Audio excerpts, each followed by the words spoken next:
श्री मुक्ताबाई देवीची यात्रा श्रावणी दुसरा मंगळवार बाजाराळी मुक्काम पोस्ट बेल्ले तालुका जुन्नर जिल्हा पुणे मंगळवार दिनांक 25/8/2026 रोजी मोठ्या उत्साहात संपन्न होत आहे।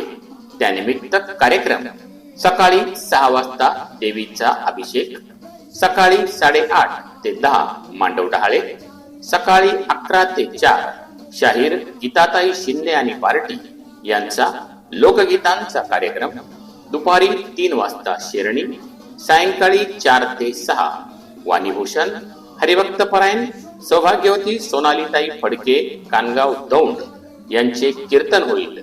त्यानंतर देवीची महाआरती व अन्नदान महाप्रसाद। रात्री 9 वाजता श्रींच्या पालखीची मिरवणूक। तरी या कार्यक्रमास उपस्थित राहून कार्यक्रमाची शोभा वाढवावी ही विनंती आपले नम्र समस्त ग्रामस्थ मंडळी बाजाराळी बेल्ले तालुका जुन्नर जिल्हा पुणे।